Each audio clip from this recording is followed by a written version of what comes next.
For all of you who listen to Submersion and own an Android device, go to the Google Play Store and download the Podcast Republic app. It's a fantastic app that allows you to get all of your favorite podcasts directly on your Android device.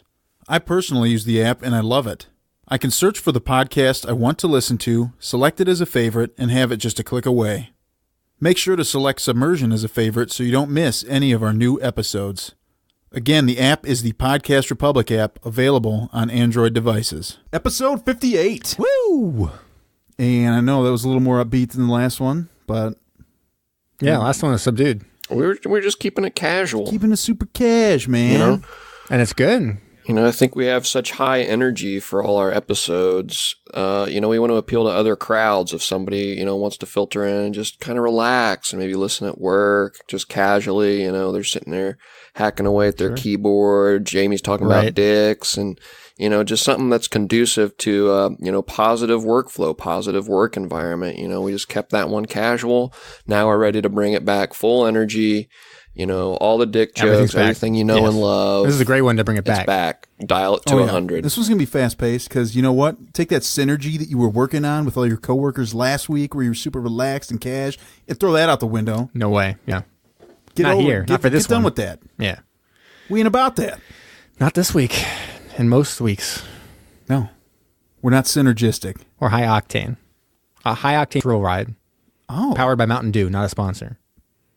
Good call. Yeah. Yeah. Yeah. Until we get that. That'd be good. Drinking 40 a day. You die of hypertension real young. Whatever. Is what it is, man. Mm-hmm. It'd be better for season 2 Extreme Sports. Because then we're doing the Dew. Not a sponsor. Alrighty, so anyways. Time.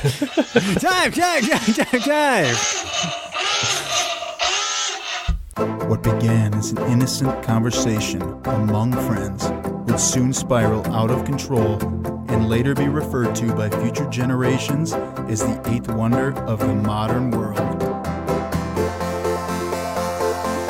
Mac East Second Floor Studios takes you on the journey of your lifetime as your captains, Alex the Mustard Man, the artist formerly known as Brom, Jamie the Brain, Kyle El Capitan, and Zach the Backbone present Submersion. That may have been the quickest ever. I don't know, man. We quick had to the some trigger. Fairly quick ones, but dude, when you got a movie this great, you got to really get into it. Am I right? Yeah, we got to make sure we don't go too long because people will forget about the last movie.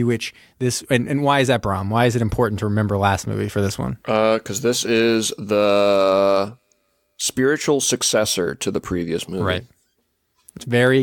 Let's be very clear about it.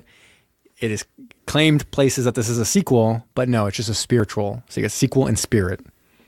Is it? Is it though? Not really. It's still not even really a sequel. Yeah. It's not just had the same lead actor. Right. And when we turned it on, so on Amazon Prime or Tubi TV, you'll click it and it'll say Countermeasures starring Michael Dudikoff. And that's the movie we watch, Countermeasures. Yes. And you'll be like, oh, I'm ready for Countermeasures. And then you'll start watching it and all of a sudden the title screen will come up and what will it say? Crash Dive 2. Yeah. What? And we'll be like, wait, what? Yeah, that made no sense. I mean, literally, when you're on Amazon, it says Countermeasures. Yeah. And then everything makes sense. They took no time to edit this because literally it was just a black screen, white words, Countermeasure 2. Or no, sorry. Crash Dive. I'm getting it all mixed up. Right. They could have easily done it. Agent Red is Countermeasures 2. Oh. And we'll get to that later. Well, or was that... It's 2? Oh, so that's like when they release one before they release another one, right? Because didn't Agent Red come out before this? No, Agent Red came after.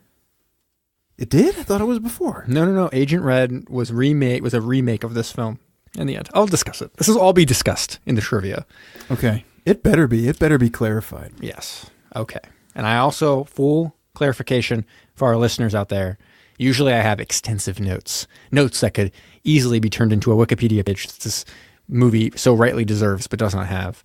But I did not take notes today, so I may flounder about a little bit and be walking around in the dark, but I got You may have to lean right on my me. best buds are here, going to help me out in figuring out. Oh man, look at all those notes. Dude, this is the amount of notes I take on every week's episode. Whoa. At least. Wow. I will, I'll be honest with you right now. I wasn't going to. I was just going to play it off, but I fell asleep for like an hour and 10 minutes of this one. An hour and 10 minutes of an hour and a half movie? Yeah. This was following the breasts? I don't even remember the, I don't even remember real the sleepy. crash For whatever dive too. reason, a reason undisclosed, you became real sleepy after the explicit sex scene that we got. I did. I fell asleep right after that sex scene. I woke up in time to see the other pendulous breast at the very end when Dudikoff was kind of patching up our damsel in distress there. Well, I wouldn't call her a damsel in distress. No way, man. She was kicking ass earlier. Sure. Well, but he didn't see that. But she was, at that point, a damsel, and she was in distress. Not denying that. It's true. Okay, so we are doing countermeasures. Yes. / Crash Dive 2. / Crash Dive 3. Yes. More crashing. This is like Crash Dive 1, a Royal Oaks Entertainment film. It stars Michael Dudikoff. Now, if this was going to be Crash Dive 2, they changed his name. Yeah, totally different character, different background. You'd have to assume that he had amnesia and also, or either that or some kind of prequel, or maybe he was under like a witness protection. He had to pretend like he had this intricate background. But I don't know. The beginning kind of sets it up where it's just not possibly the same character. They cut out the scene earlier where this was in an alternate reality that they had the whole time portal that he got pulled through. And that was cut for time. I didn't get it that first time, man. I don't watch these as closely as you do. I had to read the trivia on that one. I see. Okay. So it all made sense. That I made up. The Zach Facts trivia. Okay. So it must be true. It is true. Yeah. It's a fact. Because it's Zach Fact. So stars Michael Dudikoff as Captain Jake Fuller. That kept on confusing me. The use of captain here being thrown around willy-nilly. Oh, yeah. He was a captain. The other lady was a captain. And then the admiral was the one She was who an was in LT, charge. man. She was a lieutenant. Oh, she didn't tell. Oh, no, I'm talking about the other lady. The lady that came and was like, you can't fire on the submarine. She was also yes. She was addressed as a captain. Everybody was a captain. Everyone's captain. They were throwing captain around everywhere. Yeah. It was So kinda next crazy. guy, James Horan. Horan. Captain Petrov. Alexander Keith as Lieutenant Swain. Scott Marlowe as Ambassador Silver. Worthless character. That was it's shocking, truly shocking to see him act. Yeah. And Leda Boder as Nishka. My favorite character. Yeah. All right. So we open up with a helicopter sequence and credits, and it takes forever. Did you recognize this helicopter sequence? No. What's it from? Steel Sharks. Oh, no. When they kidding. when they send the SEAL team. In that case, it was SEAL Team 2, I think, in that movie. Here we're talking about SEAL Team 4. But this is before SEAL Team 6 got super cool, right? Probably. I think so. They were just throwing different SEAL teams around. They weren't really sure what number was the coolest yet. So they were just kind of playing with it at this moment. And so I thought this combat scene here actually reminded me a lot of Steel Sharks of any I think movie. they were kind of in this case, I think they were kind of remaking a little bit of that kind of stuff because they reused that helicopter scene. That scene was used in Steel Sharks when they got onto the submarine. If you remember, they were helicoptered out and then they had to like kind of swim into or get into the submarine they were going. Here, they're not really using it in that case. They are using it as part of a mission. They hop out of this helicopter, they get into a little dinghy, and off they go to infiltrate a bad guy's headquarters, presumably. I mean, we don't really... No idea. There's very nothing little he's even explanation. said. It's really weird, too. They get onto shore, and they start walking, and they see some people walking, and there's a whole bunch of people just kind of walking along, and you'd think they'd be like, shh, let's hide. But instead they're like, open fire! And there are thousands of people who run out after them after this. Oh, yeah. It's a complete shit show that they totally seemingly botched an operation. Yeah. Because they panicked or people something. Get shot. People getting shot right in the dome. Yeah. His brother, well, you don't know it's his brother. We don't know his brother This guy until goes later, down. He's like, oh, save me, Jake Fuller. And yeah, the medic and then all of a comes, sudden, medic's running, he gets shot in the back, so Jake tries to grab the medic kit and is trying to help his brother, but he looks for about all of a half of a second. a tear rolls down his face as he's like, I just don't have the training. If only I had the training. If only I could go back to school and get the training, as he looked off into the distance wistfully. As he pulled out his phone, he started looking at tuition reimbursement programs for his SEAL team. And then some other SEAL team members come up and they're like, hey, Captain Fuller, we have totally finished this. And then he's like, hey, let him be. That's his brother. Yeah. And I was like, whoa, this movie's real weird and kind of strange. It reminded me a lot of Steel Sharks, too. Yeah. Yeah. And then flash forward 7 years later in Moscow. See, this is where the background of him being a sequel to Crash Dive is nuts. Because you'd have a guy who retired to work on submarines, who then went back with his brother, with his bro, to go into SEAL Team 2. And then 7 years after that, so how old is he? He must be like, he's so old at this point. Yeah. He was retired at least 7 years ago. Yeah. Whatever, man. Maybe retired young. Well, he did have that young kid. He did, which was probably taken away during when his girlfriend. Yeah, that's true. Where is his son in this case? I don't know. Uh-huh. Guess he doesn't care about Maybe he was captured by the Russians. It must be. So anyway, 7 years later, we are in Moscow, and we are immediately in the middle of some hot, steamy action. And I'm talking hot and steamy. It was multiple positions, breasts out the entire time. At one point, I was pretty sure we were going to see his dick. I was like, holy shit, are we going to see dick in this? And no, I mean, besides all the other times. But it was so close. I had a very well-placed chair right in the way. But in the middle of the sex scene, there's like a scene where she turns around and just like slaps him. And I was like, wait, what? It was really funny. I love this sex scene so much. Now, Brom, did you see that? I did. Okay. Good. My God. I was into that. Yeah. Yeah. Well, the guy in the scene also had a great mustache. Great mustache. Like, this guy. Porn stash, straight up. Yeah. Mm-hmm. He was an actor in another one of our films we've done. I'll have to look back on it. I might have it, but he looks kind of like a B-list Tom Selleck. Yeah. So he probably gets a lot of roles.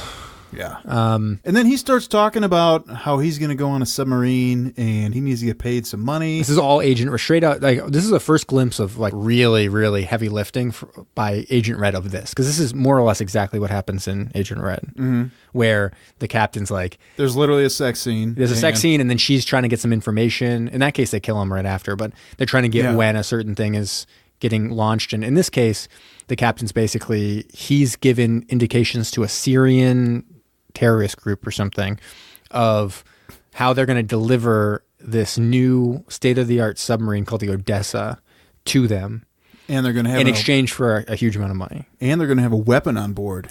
Well, yeah, I'm not sure. Was that part of the Syrian thing? I couldn't tell. Not sure. Yeah, it wasn't really super clear. No, not a lot was really clear with what was going on. Anyways, he wants more money now because it's like basically I'm the only way you get the submarine. He kind of feels like he has leverage. Also, just had sex with in between. Nishka. Oh man, Nisha's gonna go to bat for me, or is she? Yeah. And he tries to get more money, and she's like, "Okay, I'll try to get more money for you." Shrink, shrink, shrink, shrink, shrink. And then we find out that back at U.S. Command, Jake Fuller is now going to be sent. Actually, I'm just going to call him Dudikoff. How can you not? Dudikoff's going to be sent on over to a submarine to train some people. Yeah, so they're allowing. It's kind of a joint training thing by the Russians and the U.S. with this new submarine, and part of that will be they want to learn from the medics. And now Jake Fuller, 7 years later, has trained, gone back to school, and become a medic. Maybe he could have saved his brother. Too late, bro. Yeah, you blew it. But now he's kind of high up, and they want to put him on that submarine. And also, keep your eye open, because there might be some technology we need you to report on. Mm-hmm. And then where do we go, Brom? You don't know, but... Right. Now all of a sudden we're in Croatia. Oh, yeah. Dubrovnik or whatever. Not sure. Yeah. I have not seen many Croatian movies, so... Yeah. This was funny, too. Exciting. This became very confusing of exactly what was happening because... No, I had no idea. They had a couple sailors and then a couple other people come up and shot them. And so you're like, oh, they're taking over. It's the terrorists who are selling it to the Syrian terrorists. The Russian terrorists... So the Russian terrorists are taking over by killing these sailors. The Russian sailors in Croatia are killing people to give the Syrians whatever they want, but they're going to be escorted by the U.S.? Right. Yes. Oh. And so anyways, they're like, and then someone comes up and goes, get rid of those bodies. And they keep on explaining. They keep on explaining what they're doing with the bodies. They're like, get rid of those bodies, put them in cold storage. And then they go up to the captain, and the guy's like, have we taken care of the soldiers? He's like, yeah, we got all the soldiers on board. He's like, well, did you take care of the bodies? And they're like, yeah, we put it in cold storage. And then they go through a scene of showing it in cold storage. Like, go get it. It's cold storage. It's like the camera starts out and they're in like a big freezer, a big meat freezer, because you see a hanging cow. And then all of a sudden you see the two dead guys. And if you're trying to hide bodies, why are you going to hide them where somebody is literally going to be to access meat? Right. I mean, you're literally right on the water. It becomes it even becomes crazier after that. Yeah. Those are stupid. Right. So anyway, I think they did that scene probably because they had access to some kind of meat locker and like, we need to film in there. Yeah. So we get a couple more scenes here. There is the submarine launches at this point. It's a state-of-the-art submarine. It looks real weird. Like it's all blue and shit. Yeah. It's like a futuristic submarine. Yeah. Is it futuristic or are we in some kind of weird warehouse? I think we are in a warehouse. Yeah. I was gonna make a comment about that when we get to the nuclear warhead. It looked like I'm like, I don't know how this is supposed to work. Are you just gonna flood the whole submarine because it looks like you're in an aircraft hangar or something like that? Yeah, so they're kind of going along, and there's going to be a plan here to kind of gas everyone out. Where have we heard that one before? Oh man! Yeah, so they go through the whole procedure again. There's a like a skeleton crew, like 6 people. Yeah, there's like nobody on this really, thing no anyways. one. Yeah, and then they have to gas all these people. Yeah, so they get the gas going. It's funny too because the guy who's going to open the gas canisters is walking around with a briefcase with a skull and crossbones on it. I'm like, oh, that's real subtle. You're like walking around with like poison, and so they set it all off, and everyone is killed. And at the very end, there's just one guy who gets his mask pulled off by the guy from the sex scene earlier.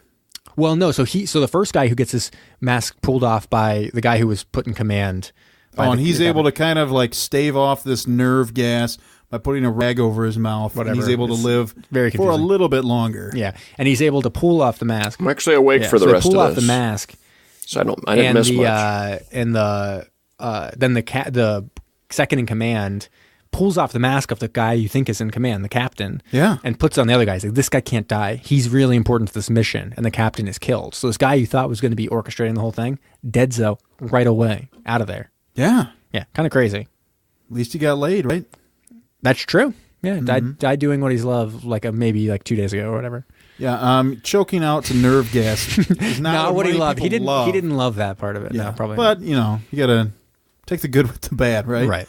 Also, at this time, we kind of flash on over to the U.S. sub, and we get Dudikoff getting on board, and the captain is checking his file. Oh, man. He's a conscientious objector? You know what that means? Are you kidding me? A fucking coward. Oh, my God. And where have we seen this before? Sub down, baby. Oh. Not Steven Seagal. Stephen Baldwin. Conscious I'd love Seagal in that. He's not a conscious objector? No. Hell nah. Hell no. He's just straight up objector. He objects to your... I ain't going to object to nothing, man. I'm just going to kick your ass. Right. Good call. Good impression. Thank you. Yeah. I'm working on that. That's all I do now. So he's like, the captain's like real pissed. I shouldn't say that. The admiral's real pissed at Captain Fuller / Dudikoff because he's a conscious objector and that's a coward. Get out of here. Yeah. And now Dudikoff also finds out that he's not going to be alone. No. He has to go with a nurse. Uh-oh. Say what? Does that nurse have, you know what I'm talking about? No, I don't. What? I'm talking about breasts. Does she have breasts? Oh. She has heathen breasts. Oh, thank God. Whew. Okay, so Dudikoff's probably okay in this case. I mean... Did you say heathen? He said heathen. Oh, okay. Oh, heathen. Okay. Anyways, we also get some scenes over in the USSR, good old USSR, not USSR, in Russia, where there's like a ambassador, played by what's his name, Marlowe. Scott Marlowe, and my God, it looked like he was never going to get his lines out. Like he couldn't possibly remember his lines. It was bad, and he kept on being like, there's something going on here, and you got to tell me what's going on here. And like the Russian guy's like, I don't know what you're talking about. And it was so great because every time they were talking, both of these were older guys. Yeah. They both had glasses, Yep. never even close to their eyes. Scott Marlowe had his down to the very tip of his nose, and the Russian ambassador had his sitting clear on top of his head. Yeah. And who's sitting with the ambassador? Who's like the Nishka. Uh-oh. Nishka's like the assistant. She's something. Yeah, she's something about that.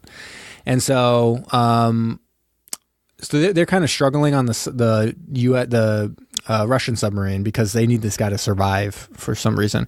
And they get a call from the U.S. ship being like, hey, you ready for us? They hear a distress signal. And they're like, hey, do you need help? Because the captain who was put in command is able to flip a switch right before he dies Sends out a distress signal. And so they're like, hey, do you need help? Like, whatever. Do you need us to send over our medical people like early so you can get help? And they get the bright idea. They're like, actually, yes. Yeah. Send them over. Maybe they can save this guy, and then we'll just dispatch them, because there's no way that they're like secret agents or like a Michael Dudikoff type character, for sure. Yeah. Just a medic. His name isn't Michael Dudikoff, right? He's like, no, it's Fuller. Okay, good. Okay, yeah. Bring him on over. Yeah, definitely not going to kick the guns out of our hands and stuff like that when we try to shoot them, for sure. And then right before this, we are introduced back in Russia to the ambassador's wife.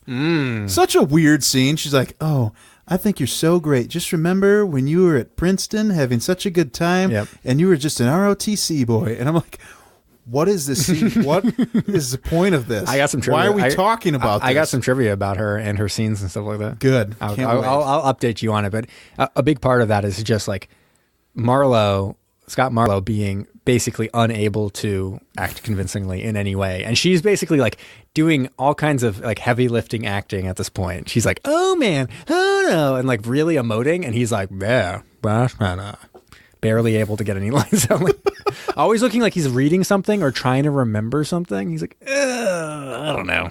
Something like that. Yeah. Whatever. All right. Yeah. And then now we flash back to the submarine where Dudikoff and Swain get dropped, or they get picked up by the sub. Again, they got another exact copy of the helicopter scene. They use it again, same scenes. I know, it was so great too, because they literally get dropped off into the ocean. Yep. And then you can tell that there's next to no budget, because the next scene is them just walking through a hatch door. Yeah. They're like, wait, what? What the hell happened? Right. All right, I guess they got on board. We'll just accept that. Sure, why not? And then all it's of a sudden, advanced submarine. What can we say? Yeah. They immediately go and start treating the guy, and Dudikoff knows exactly what it is. Yeah, he knows what's up, and he kind of keeps it vague for the Russians. He's like, oh, I saw it in the Gulf War, like, so I know the symptoms, and that's how I knew the thing. And then when they leave, he's like, yeah, something's going on here. Like, there's no reason, there's no way that should have been on this like submarine. Because he's like, this is nerve gas developed by the Nazis and used by Iraq in the Gulf War. Right. Oh, very precise, Dudikoff. Way to go. So he heads up to the bridge because he wants to start drinking some wine. He's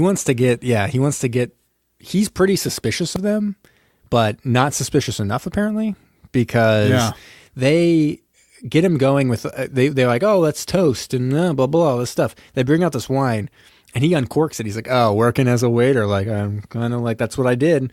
And he pulls out the cork, and he pockets the corkscrew, which becomes like a major player in this movie. Oh, yeah. But then I think thinking that the wine itself wasn't, poisoned, it was going to be the glass or something. Yeah. He's like, oh, toast. And then he drinks straight from the bottle, and no one drinks. I'm like, yeah, you got to wait for them to drink, buddy. Like, come on. Well, and dude, he immediately just gets knocked out. Straight up, like in 5 seconds or something. Yeah, it was incredible. And they didn't kill him or anything. No, I guess they didn't even check his pockets because they left that corkscrew on him. And then he's just trapped in then they put him in like a hold, basically, with the woman, which also seems like a mistake. Separate prisoners. You would think. Why would you let them work together? No idea. Seems crazy. And they only have one person guarding the place, too. And they do. In the middle of this also, we get another sideways flash to the ambassador again, because why not? Yeah, because he's a major actor who is obviously very good at acting. So why wouldn't you? And then we're back on the sub.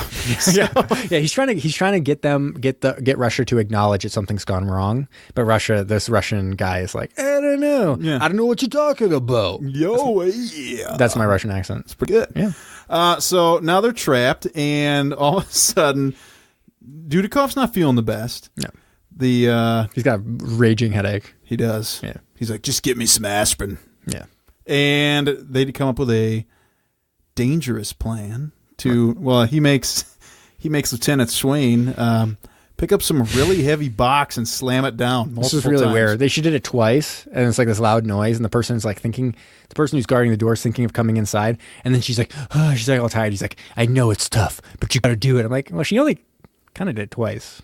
I feel like you gotta be ready to at least lift that box. Come on, Dudikoff, like you could help. Maybe. She's doing like this heavy. Pick box up one side, but no, he's making her pick the whole thing. And then he's like, scream, and then they both start screaming, and I'm like, oh, no, this is embarrassing. Yeah. It's not good. It was not good screaming. But then the guy gets curious and is like, okay, I'm going to enter this room. And I'm definitely not going to check around the corner in case a guy who looks very similar to Dudikoff, Michael Dudikoff, action star, kicks this gun out of my hand. So Michael Dudikoff kicks the gun out of his hand real quick. And then kicks him a whole bunch. What I did like is that Dudikoff kind of comes off as not super adept at fighting at this point, probably because it's been 7 years since he's been a SEAL team member. And so he's always getting like the shit beat out of him. It's very Die Hardy in that he keeps on getting hurt in a lot of ways. Just like Bruce Willis in Die Hard. It's like gets glass in his feet and stuff and is like hobbling about. Like this one, he's getting the shit kicked out of him all the time. And really some of the fight scenes are great. It's just like so one-sided and then just some turn of events goes his way, but it's pretty amazing. But so the lady kind of helps out a lot in this fight as well. And he kind of gets the feeling that she's been hiding something from him. Because when they subdue this guy, they kill him, right? Yeah, he they slit his throat with the corkscrew. Right, yeah. He's the first of many killed by the corkscrew. And they're leaving, and she's like, my God, like, you seem pretty comfortable with killing. And he kind of is like, and you seem like you're hiding something too. And she kind of reveals that she's not actually a nurse at all. Yeah, she's been tracking some kind of experimental Russian warheads. Called Hailstorm. Yeah, and she's been doing it for months, and they're on board this sub. Yeah. Oh, man. Yeah. We also get at certain points we get indication of what the plan actually is, which used to think it was about money and delivering the submarine to the Syrians. Not the case. What they want to do, the Russians on the submarine, is launch this hailstorm into 6 different Russian cities. Twist. You'd think it'd be American cities. No. The idea is to launch it to 6 Russian cities, make it seem like they came from former Soviet republics, forcing Russia to use its military might to reabsorb those countries, and the USSR would rise from the ashes like a phoenix. It's pretty... it's very elaborate and also psychotic, and also probably wouldn't work because you're crippling a country with 6 nuclear warheads and then expecting them to use their military might to conquer like 17 countries. Seems unlikely. Hey, man, you never know. But yeah, they're crazy people, right? So yeah, you gotta aim your hopes high. Yeah. What else you gotta do? And Dudikoff and Swain are climbing around in vents pretty much for a while. Very diehard. I really liked it. At one point, Dudikoff like bumps his head by accident into her butt. Yeah. And then they make a big deal out of it. There's like an awkward silence. Like, oh. Yeah. I'm like, wait, I'm confused. Are we supposed to think that they're like super into each other because he bumped his head into her butt once? Yeah.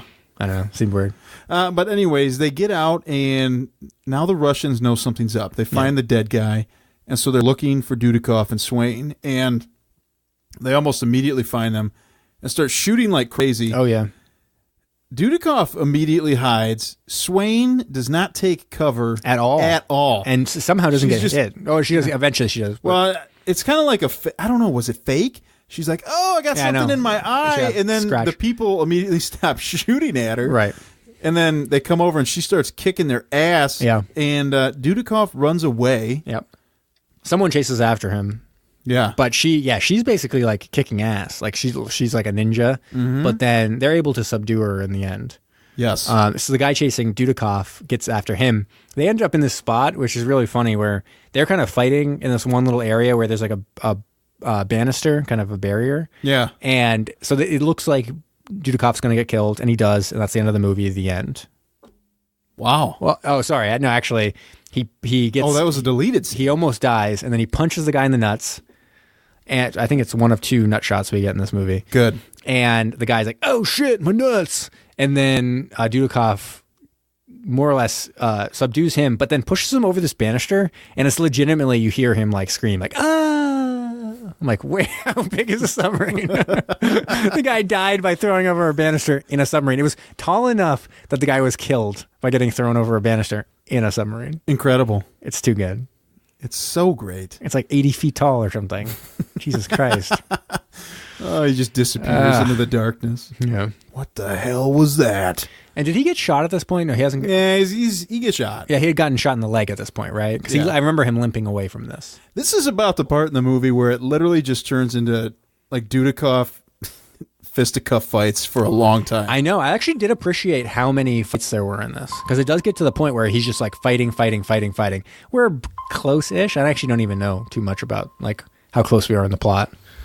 I don't know, but so the next one, he's all of a sudden screwing with a control panel or something, some kind of circuitry. Yeah, he finds a control panel and just like, oh, I'm gonna screw with this. Yeah, even though it doesn't seem to have any control over anything, because he gets in a big battle with this guy, fisticuffs all over the place, punch, all this stuff. Sprays him with a fire hydrant, Obviously, second time in a row he's used a fire hydrant or fire extinguisher. Sorry, to great effect. Kicks this guy into the controls, and the guy gets totally obliterated by it. To what effect? It didn't seem to control anything. I was expecting for everything to shut off in the submarine. Yeah, but nothing happened. Nothing happened. And he just keeps going, fighting through the sub. Yep. Yeah. Fighting randos. When did he get shot, though? I think he got shot. He got shot before this, and he has to pull a bullet out of his leg, and he's like heating up the corkscrew. Yeah. And he pulls it out that way. Right. So and then corkscrew again, clutch. Right. Super clutch. He's like is this when he's making a bomb, or is that later?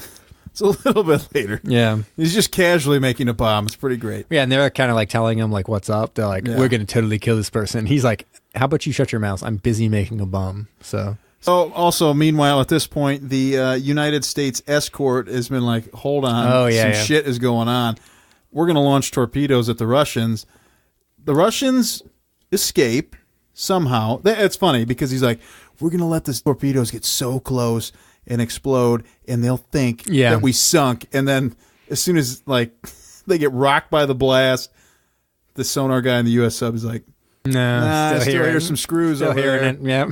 All right, send another batch or whatever. And then, but then there's like someone on board who keeps on telling them like, you can't do this. And it's true. What they've explained about Hailstorm, this weapon, is that it's super unstable. So if they were to sink the submarine, they'd actually cause like a nuclear disaster in the Mediterranean. So it's like not a good idea to do this. And everyone on the submarine is kind of like, oh, the U.S. knows this. They won't actually try to shoot us. And it's like tough. Apparently not, because the guy, the admiral, is like, go after it. But then someone else on the submarine or on the aircraft carrier is like, you got to stop. And this is straight out of Agent Red. This is exactly what happens in Agent Red. Yep. Where the submarine has almost killed the other submarine. The U.S. submarine has almost killed this Russian submarine. The guy goes, you got to stop. Says, okay, we're going to hold. And the submarine goes, okay, we're going to not pursue the Russian submarine anymore. We're going to go to the surface. And they break off, and the Russian submarine goes immediately like, turn around. Let's shoot some torpedoes. And they shoot torpedoes at the U.S. submarine. And U.S. countermeasures are no good. Bullshit. And they totally explode, and everyone is like, kind of like, ew, that didn't work out great. It's like we screwed that one up. Yeah. So they basically let like 100 American submariners perish, mostly because they weren't sure that they wanted to keep on like. Yeah. It was a little confusing as to why the submarine didn't continue to just pursue. There's a lot that was confusing. But anyways, so yeah, they totally blast this U.S. submarine to smithereens. Yeah. Which is unfortunate.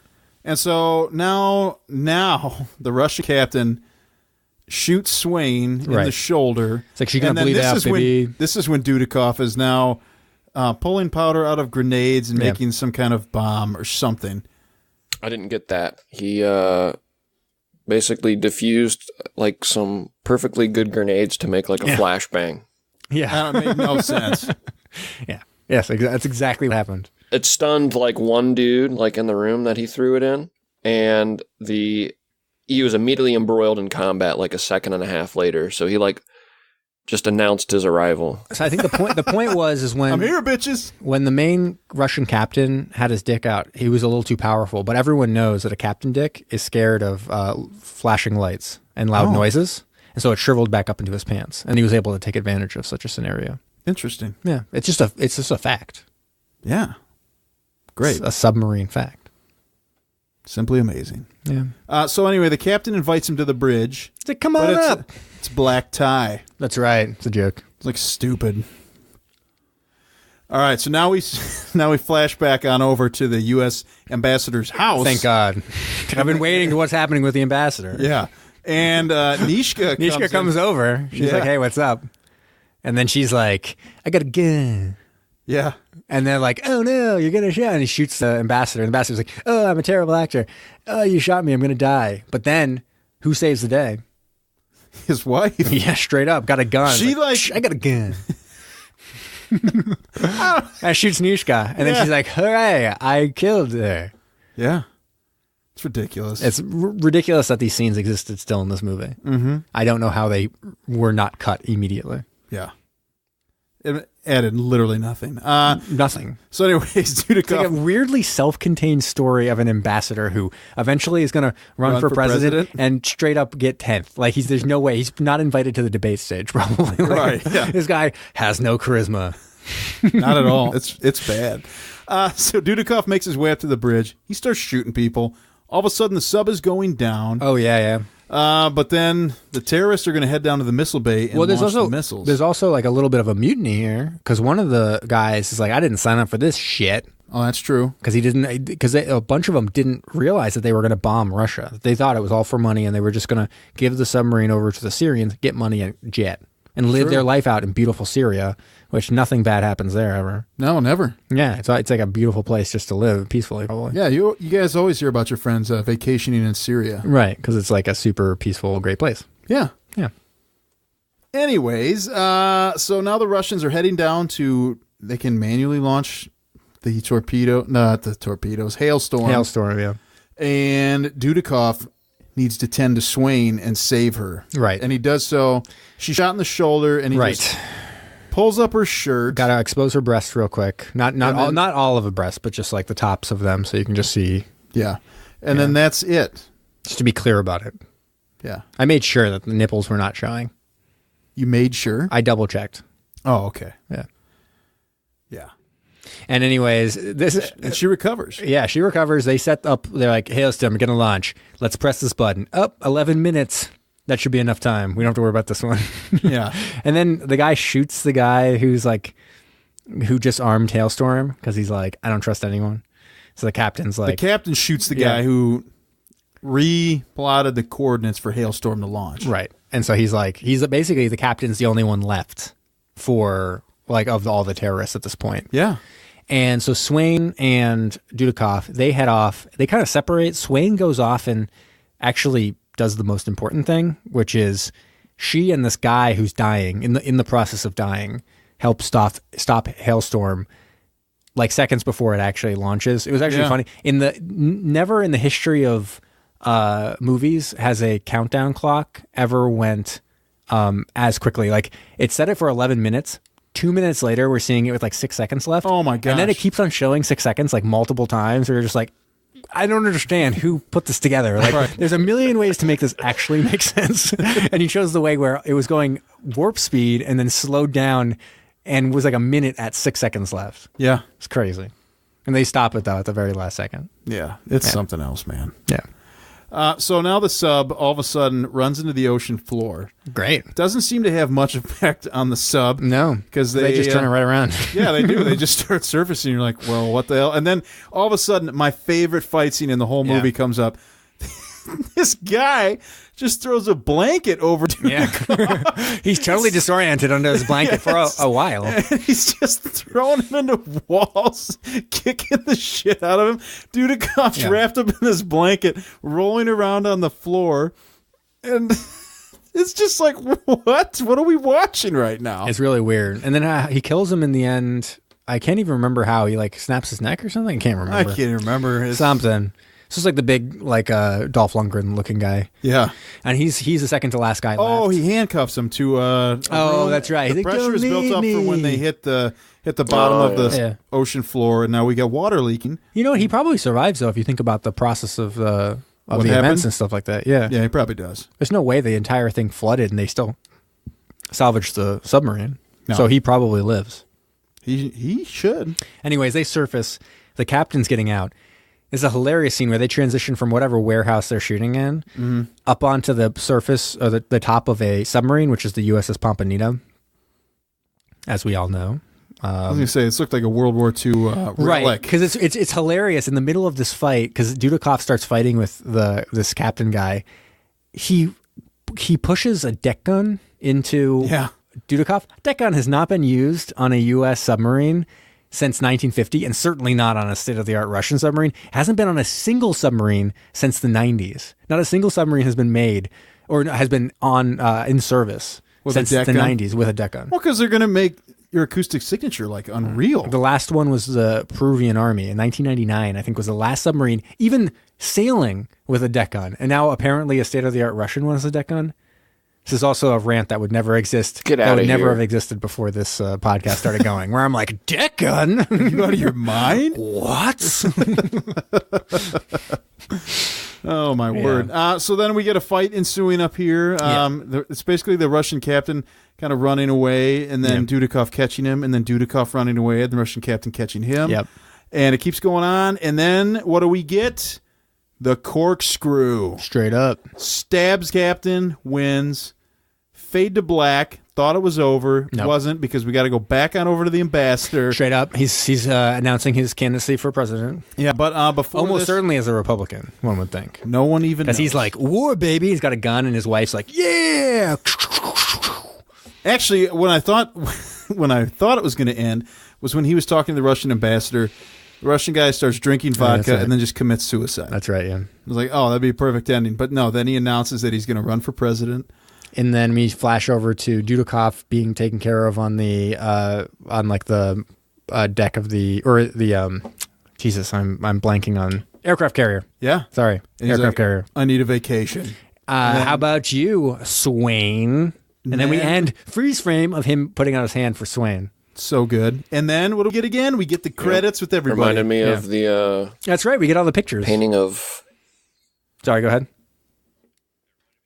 It reminded me of the painting of God and Adam. It's just like that. I actually think this was the inspiration for that painting. I believe it. Mm-hmm. I didn't know that. It's the... I forgot that they were in an alternate reality and were playing with time machines, so that does make sense. That they 100% went back and inspired that painting. We might have taken a little bit longer on that recap, but we know, listeners, you're not going to watch this movie.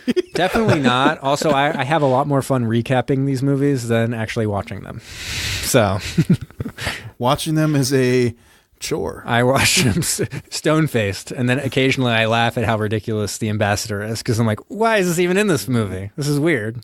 Yeah. He's super weird. He doesn't look like he looks like he's looking off screen at a script or something. Oh my gosh. Should we get into some ratings? I would love to get in some ratings. You want to go first, or Brom, do you want to go, or you want me to go, Brom? It's up to you. I'll get in there. Ooh. The movie has a good storyline. The action is good in some parts, but not all of them. Some of the parts, I just felt like the bad guys wouldn't have dozed off yet, from my experience from taking martial arts. Right. Some are the actions are long, like always mostly for the boss, but for the least important ones, they were killed or dozed off with a few hits, but some were quite unrealistic or could have done a better job at. The least important actors or stunt people were the right picks for the movie. My girlfriend started to have a crush on them that she started to watch the movie more than she spends her time with me. The movie is good. That is all I can say. 3 stars. Google Translate? Wait, is that 3 out of 10 or 3 out of 5? 3 out of 12. No, my serious take on the movie, I guess I was awake for more than I had realized, as I had seen just about all of that except the Croatian stuff. But I guess the movie flew by for me then in that regard, because I didn't feel like I was awake for very much. I got to sleep for an hour. I only watched 15 minutes of this movie. Time flies when you're having fun, right? Time flies when you're watching Crash Dive 2. Crash Dive 2.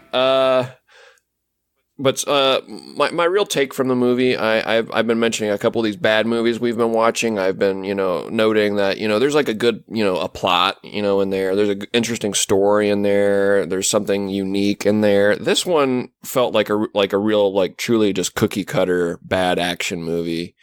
Didn't really have any ambitions or anything to give credit to.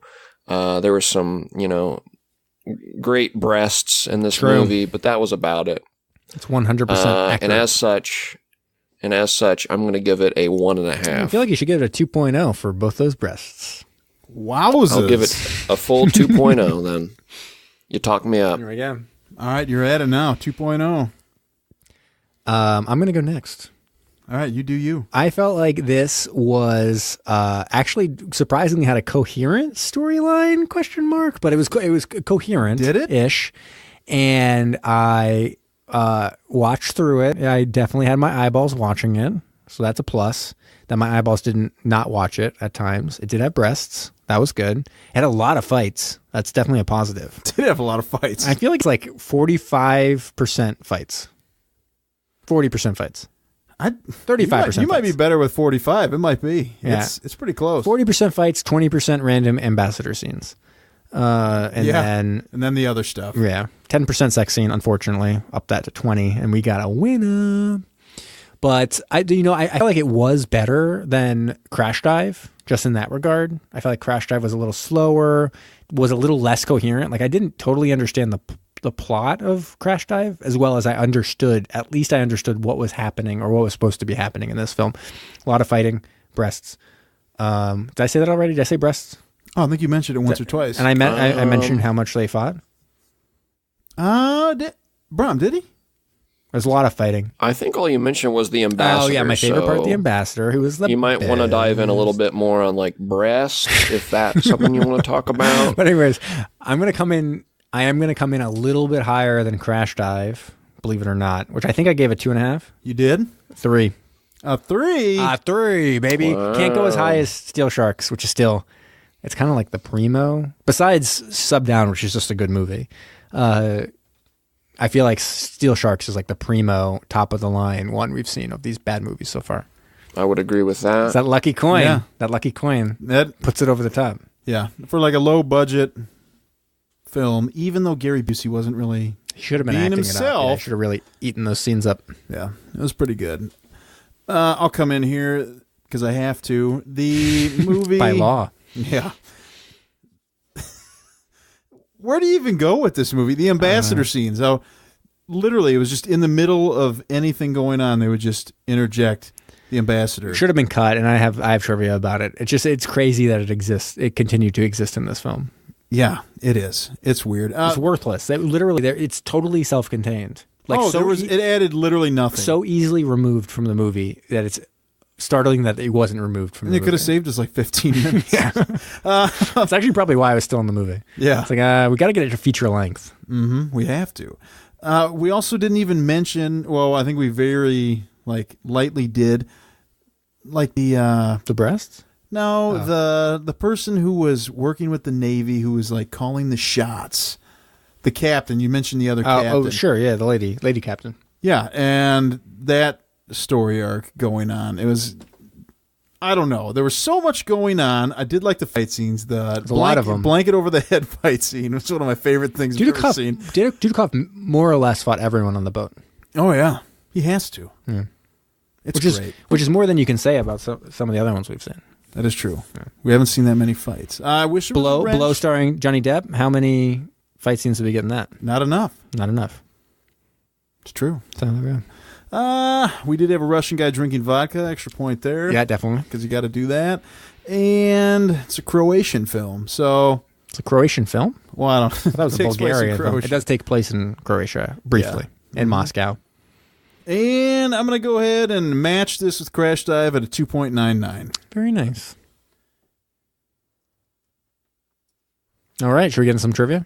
Let's do it. I got all kinds of trivia. I love looking up books that mention this because it's just hilarious to me that books that mention this movie. That books actually mention this. Books that have been legitimately published have this and talking about it. Anyways, this is listed as a sequel to Crash Dive, as we saw on the title screen. It's a Crash Dive 2, but Dudikoff plays a totally different character. And it's 7 years after he's apparently been in SEAL Team 2 when he had previously been a retired submarine designer. So I'm not sure how these storylines totally match up. You never know where life's going to take you.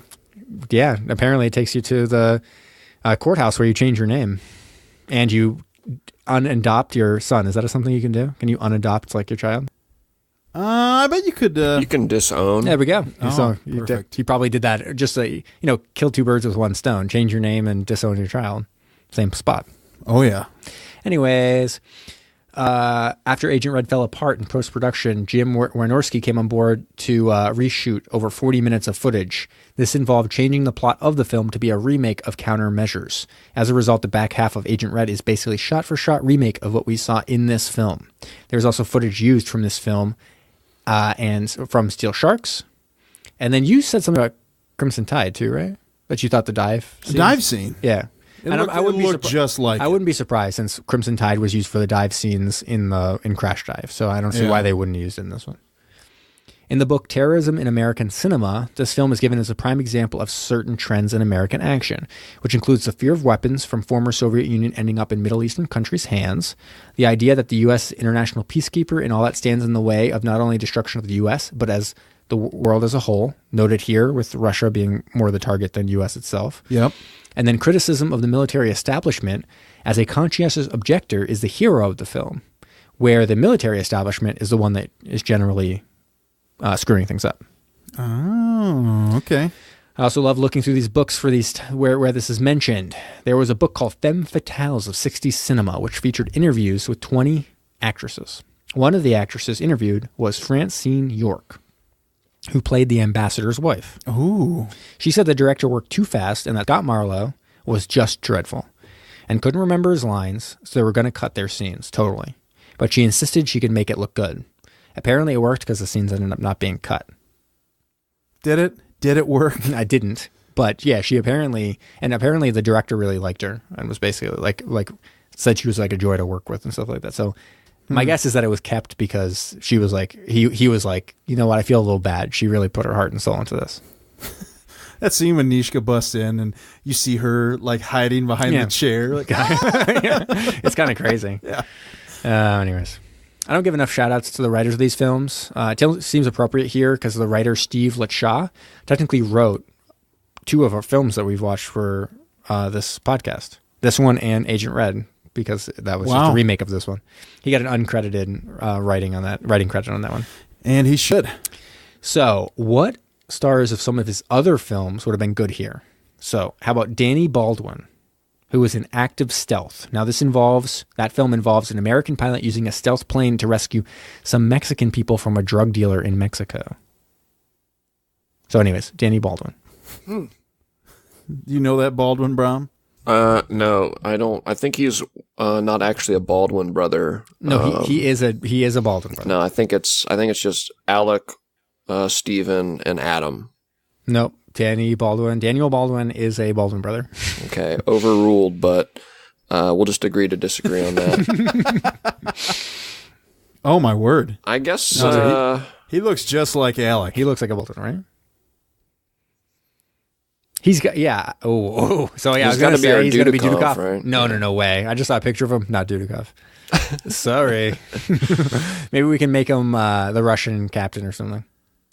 With a mustache. Slap a mustache on him, and he's our Russian captain who gets killed. Oh, you got to see him in a sex scene? Yes. Straight up. For sure. How about Brian the Boz Bosworth? I mentioned him before. Remember, he's the one who's like, got the crazy, he had the crazy mullet. Anyways, look him up. He was a former football player for the Seattle Seahawks.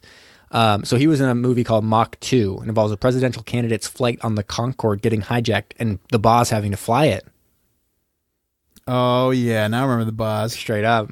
Oh, yeah, dude. That's Dudikoff. Right? That's Dudikoff. Yeah. I want that flowing mane of hair up in there. How about Dean Cain? You remember this guy? Who doesn't remember Dean Cain? He was in a film called Militia. An ATF agent goes undercover to recover anthrax missiles. Anthrax missiles. Straight up. Gotta. Oh, man. Dean Cain. See, I know you would have said Dudikoff, but it's already taken. Oh, we got the Boz on there. So he's the nurse now? What are you thinking? Yeah. I think he's got to be the nurse. The nurse. All right, what about Coolio? He was in Submerged, but the plain one. No way. Yeah. How about our Russian captain? Nice. I like it. That'd be ridiculous. What about the ambassador? Ooh. U.S. ambassador, baby. Coolio? Yeah. I could see Coolio running on top of some World War II relic fighting Bosworth. Yeah, that's great. I like that. Like, what are we watching? Okay, and what about Ed Harris? Now, he was in a film called Planet Raptor. Let me read you the Sounds awesome. Plot: year 2066, the raptors are not extinct, and they proliferated in the corners of the galaxy, leaving a very little places for humans. The only hope for human race is a group of soldiers. So one thing I'll say is I'm going to give you a break this time. That's actually not an Ed Harris film. Oh. That's just an actual film that exists. It's the sequel to a Raptor Island. It's called Planet Raptor. And that's the actual plot. Really? Yeah. But it doesn't star Ed Harris. But I do want to ask you. Is it on Tubi TV? I don't know. But I will. Where does Ed Harris fit into this? Oh, my word. I think I'm looking up Planet Raptor right now. He should be the ambassador. But in this case, actually, you know what? Let's flip some roles here. The ambassador's a lady. Ed Harris, the husband. And when Narishka comes a knocking, you don't want to be around for that. And that's actually the main thrust of the film. It's Die Hard in an ambassador's house. He's trapped in there. Now we're talking. He's sliding around. He's slipping and sliding through those vents in the ambassador's house. Yeah, I'd be down with that. Straight up. I want him to be so greasy that they're like, what happened in here? When they bust in afterwards and to assess the scene that just happened, I want them to be like, what the fuck happened here? I just picture Nishka trying to tackle Ed Harris. He's so greasy, he slips out and he just like runs down these stairs. It just like gets away and Planet Raptor. Now Nishka's scared for her life because greasy Ed Harris is running around, tiptoeing around this house, popping in and out of vents. Yeah, with his raptors. Yeah. All right, I'm going to do a quick Phantom Zone. Engage the Phantom. Phantoms engaged, sir. So you'd think the easiest thing I could do is just hop straight over to that other Dudikoff and say, let's get the fuck out of here. But I said, no. I want to do something different. So Cliff Potts, he played the Admiral, the one who was like, conscientious objector, fuck that. So he was in this, but he was also in a 1974 film called Trapped Beneath the Sea. Now you would think we would have watched this for Trapped. Yeah. Right? Because guess what it's about? Is it about a submarine that's trapped on the bottom of the ocean floor? 4 men get trapped off the coast of Florida in a mini submarine. Really? How did we not watch this? Well, we will now. Oh, Jesus. Anyways, Martin Balsam is in that. He's also in the Bedford Incident, starring Sidney Poitier. Yeah. So we know it's a slam dunk because I slam dunked it before. So I'm going to leave it there. QED. End of that. Awesome. Yeah. I just keep looking up all these dinosaur movies now. I'm sorry I led you down that rabbit hole. Ever heard of Welcome to my life. You guys ever heard of Triassic Attack? No. I mean, besides the script that I have written in my desk drawer. No way. You know who's in it? Who? Billy Zane? This says Amelia Clark. No way. Oh, really? Weird. Triassic Attack? Appropriate. No. I'm looking. Yeah, she's in it. Jesus. Holy cow. Yeah, from 2010. Season 3 dinosaur movies. Oh, How my did she word. ever? That's like a year before Game of Thrones. How did she ever get in Game of Thrones after this? Oh, dude, it's Triassic Attack, man. This is what this podcast is for. It's to bring information to our listeners. A Native American mystic swears revenge when the president of a Holy cow, university... she's the Native American. Is she? Yes. Oh, no. That even adds, like, how is she? The How did president she of a get into Game of university Thrones? takes over his ancestral land. He uses the power to reanimate 3 dinosaur skeletons Oh, no. and unleashes them on the hapless townsfolk, leaving the local sheriff and his paleontologist wife forced with finding a way to render them extinct once more. This is a Sci-Fi Channel original, probably. Dude, this sounds amazing, but We got to get to Nonetheless. something equally amazing. yeah, it's time for Subs Worldwide. It's Subs Worldwide. So in this film, if you can call it that, the Russians were everywhere. And I decided let's do a Russian submarine. Oh. Now, this one does not yet exist. Wow. It is planned. So, it's the Russian Survey Class. Name might change. It's an SSA. Better survey class. Yeah. Come on. Lame sauce. It's an SSAN, which is a nuclear-powered auxiliary sub. And it's used mostly as like a special mission host. And This thing is designed to conduct seismic surveys under the Arctic ice cap. It sounds like the lamest thing I've ever heard. Well, we're talking about. Wait till you hear about it's like a host, like if we're hosting events or something, like dinner parties. No, and all of a sudden, seismic activities. Like, come on, it's auxiliary. Yeah. Do you know what auxiliary means? Lame. Secondary. Backup. Yeah. Dang. I want primary. Yeah. I want SSPN. Get out of here. Well, all right. So, like I said, it's designed to basically map the sea floor and what's under it because Russia is extremely interested in taking over everything under the Arctic. Right. It also, so it does this, it has extremely low frequency that allows it to even see underneath the sea floor with its sonar.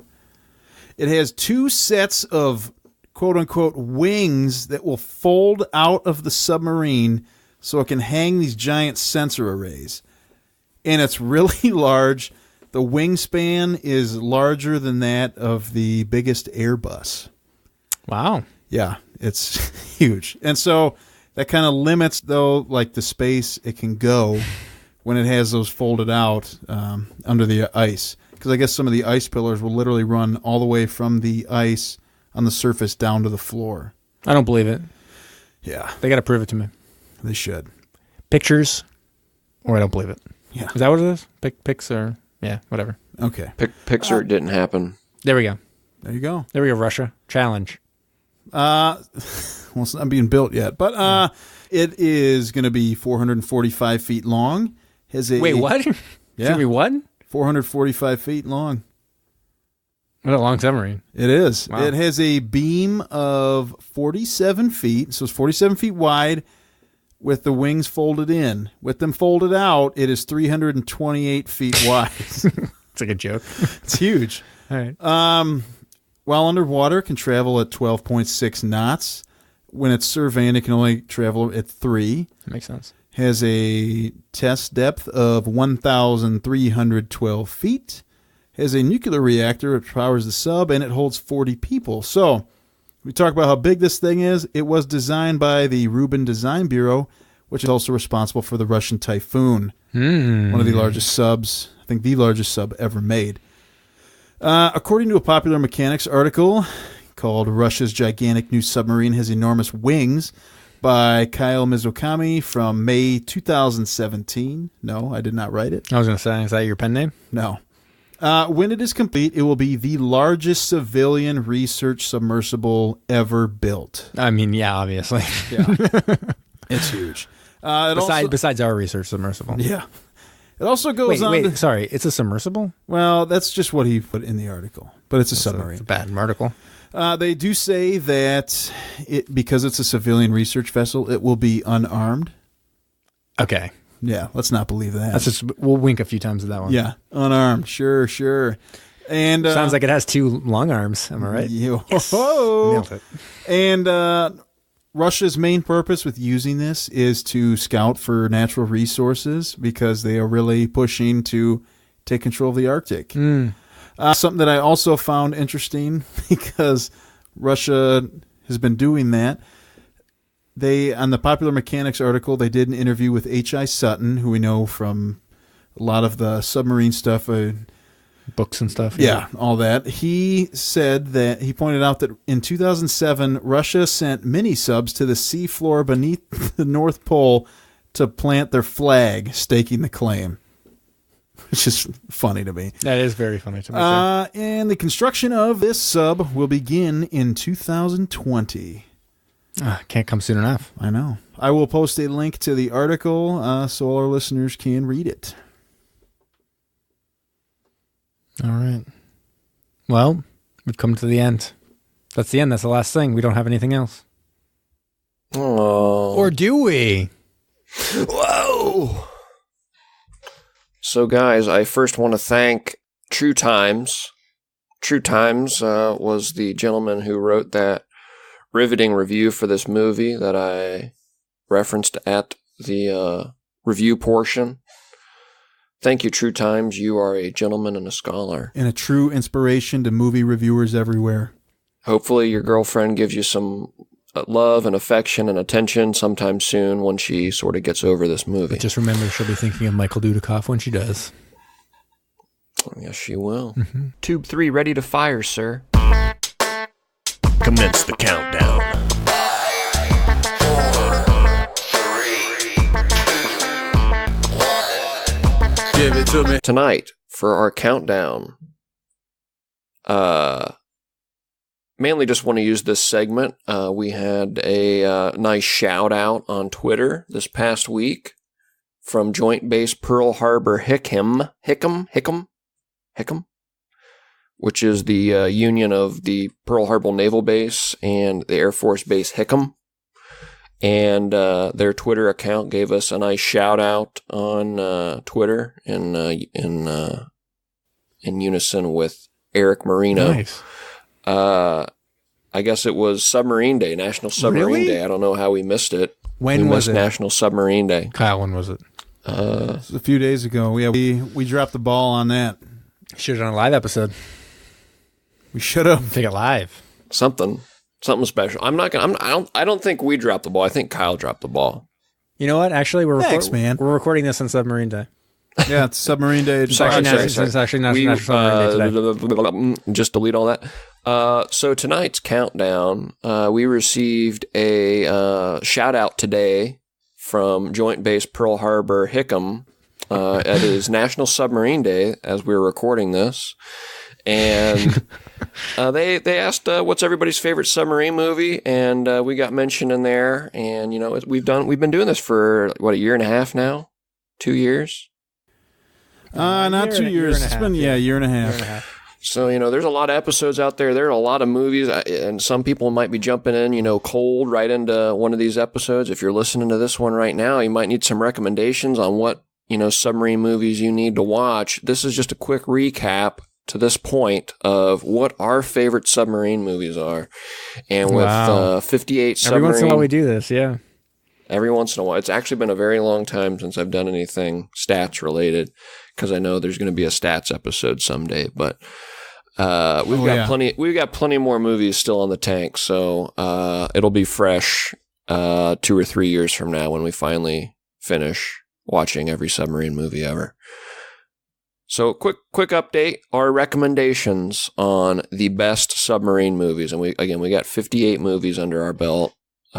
We are a pretty good, reliable resource in terms of quantity. Whether you agree with us and like the same movies we do, well, we'll figure it out, I guess. Number one recommendation, our top rated movie, Das Boot.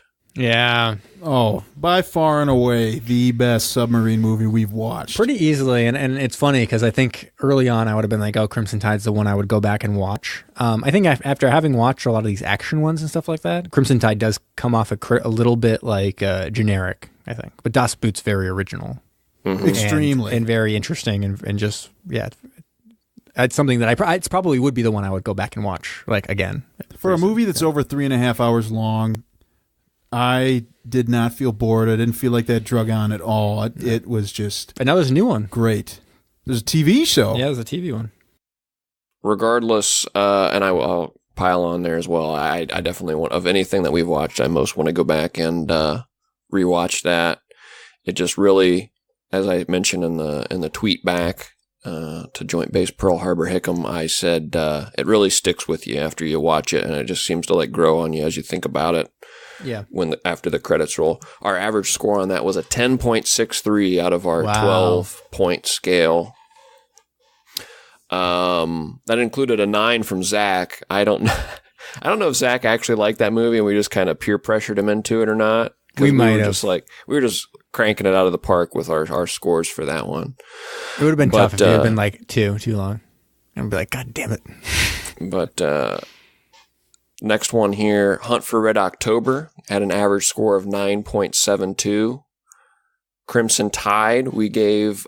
Okay, so there's a little interesting number here. The unofficial score is a 9.58 if you drop off Zach's 0.5 for only watching the first 30 seconds. Okay. And you add in my 8.75 that I gave it retroactively after watching it. Its official score is a 6.83. Right. Good. Zach. The Life Aquatic had an 8.38. The only problem with Life Aquatic is I was thinking about this the other day, like which movie has the least amount of submarine that we've watched, and it's probably between that and Dark Descent. I also answered that in the tweet as well. You also got to think about the Bedford incident. That's true. Bedford. It's definitely sub-centric. There's not a lot of sub action. That's actually probably the right. That's probably the right answer. Is the least amount of sub is Bedford incident, but it's so sub-centric. It seems like it's more. Yeah, it's more of a sub movie just because it's about hunting a sub. Yeah. Oh, you know what else? Incredible Mr. Limpet. We're getting there. Very little sub action, and then okay. Well, I guess we'll talk about it there.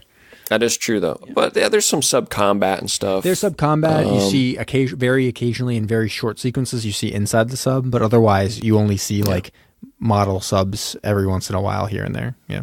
Yeah. It's in the vein of Bedford Incident. I mean, it's about a fish that hunts submarines. Right. So. It's exactly the same. Yeah. U-571 got an 8.3. The Russians Are Coming got an 8.25. I like that one. I really like Russians Are Coming.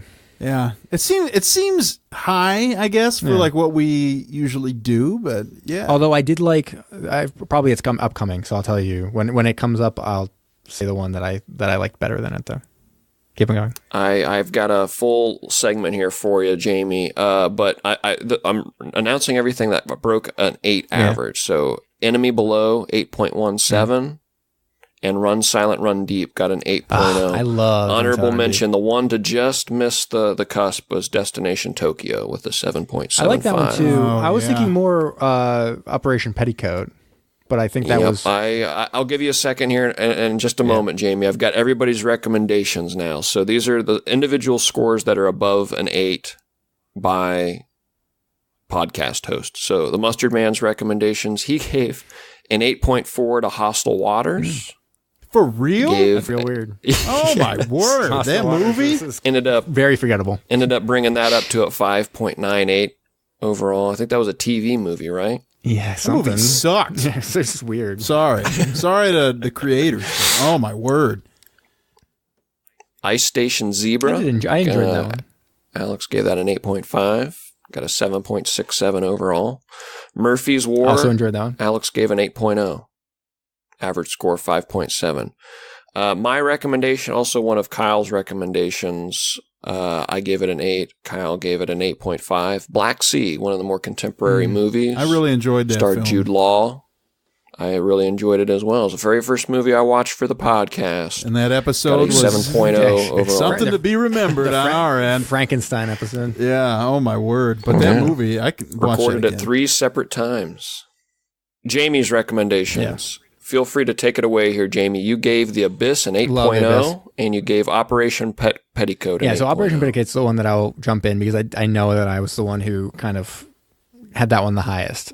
I really like that. The more I think about it, the more I like it. Yeah. And when I think about some of the other ones that came in really high, that's the one. Like Russians Are Coming, Russia Are Coming. I think Operation Petticoat's the better version of that, kind of like a lighthearted, kind of more comedic submarine affair. Yeah, I think it's a travesty. The average score was a 4.94. You gotta be joking. Operation Petticoat's a good movie. Come on. Sure. I think we agreed if Alex was on that, he would have brought that back up because Kyle and Zach really lambasted that one. We were not feeling it. Kyle, if you want to speak to it, one of your recommendations, I mentioned Black Sea earlier, but also Torpedo Run, you gave an 8.5.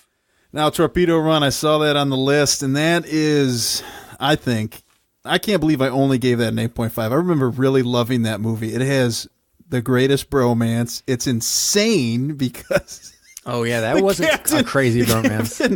It was insane. Straight up kills his wife. It was his own family. The refuge ship carrying his wife and kids. That may be one of my favorite moments on the podcast of us discussing him killing his family. It's so ridiculous. And then, it's such a good movie. I don't know. I really like Ernest Borgnine in that film. I thought he did a great job. I love that movie. Yeah, same thing as Neptune Factor. I love that. That was such a great film, Neptune Factor. Yeah, no, but Torpedo Run, I would highly recommend. Let's not lead anybody astray on Neptune Factor. That was probably in our bottom 3, bottom 5 movies, including the bad movies we've been watching for Bad Movie Month. I'd say bottom 5, probably. Yeah. And sneak into the bottom 5.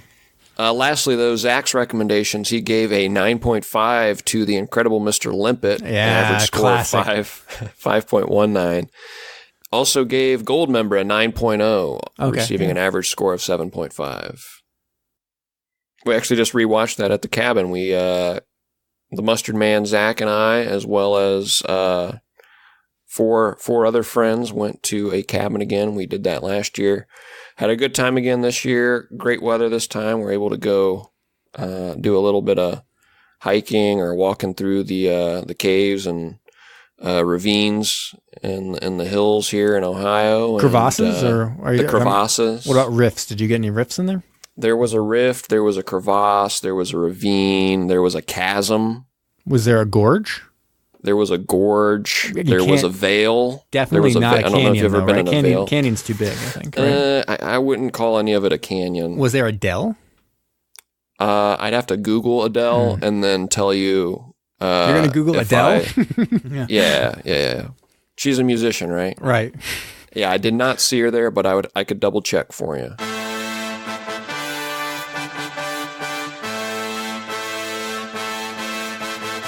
Thanks for listening to Submersion. Follow us on Facebook, Instagram, and Twitter. Don't forget to subscribe for new episodes every Thursday. If you like what you heard, please leave us a rating on iTunes.